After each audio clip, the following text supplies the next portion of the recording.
New York City, the New York Times reports that roughly 135 out of the 680 hotels scattered across the city's 5 boroughs entered the immigration program that allows migrants to be housed in hotels. Now, that means fewer beds are available for tourists.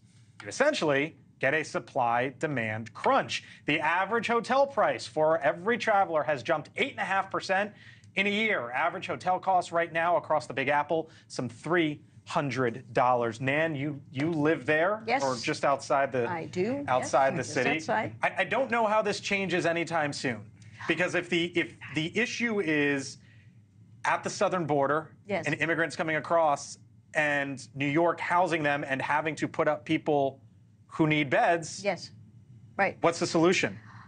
Well, New York. In New York City, right. Or is the solution at the southern border? They would have to change. Well, they'd have to change the law in New York City to eliminate the right to shelter, at least the right to shelter for non-citizens of New York City, let's say. That's what's holding migrants in New York City, is that they have a right to shelter. Right. So that's the conundrum.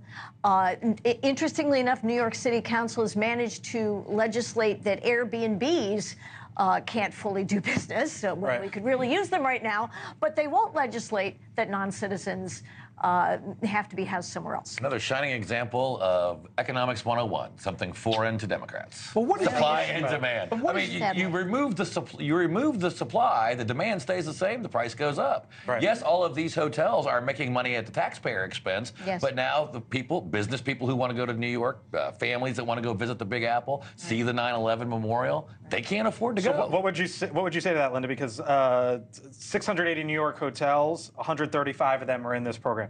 121,000, give or take, New York hotel rooms.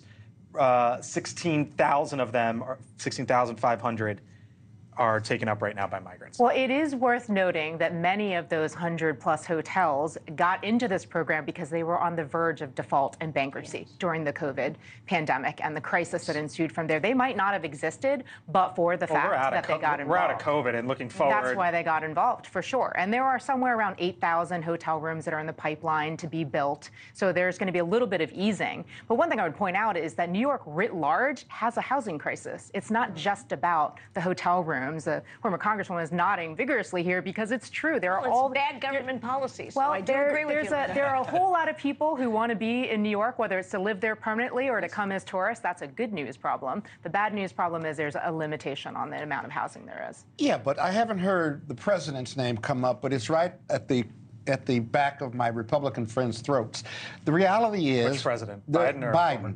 No, okay. Not former. Okay. But here, I know. But is the issue of the lack of affordability or the lack of rooms? Because I can tell you those percentages aren't that high. Those aren't leading brands, if you will. I'm going to be in New York this weekend, and I found a hotel room that was reasonably priced, if you will. So that's not fair to working people. The reality is, well, I'm working people. I have a job. I mean, my goodness gracious. You've got a highly remunerative job. $300 a pop right now on average. Yeah. Price is going up 8%. I just come back to I don't know the solution. Where is the line? Unless the solution is just solely at the southern border. Where is the line between housing immigrants and the cost of a hotel room and the availability of a hotel room? Where is that statistic? Because it seems that we are, this is aspirational almost, that this has to be the case, when in reality, there could be a lot of economic factors that drive the prices up, including corporations who own hotels increasing the price. That's a real factor. This is okay, when show there's me competition. The statistic that shows the line between migrants taking up hotel rooms, which was like 1/6, I think, and the price of hotels and the availability of hotels. But I mean, where is that statistic? It's supply and demand, though, right?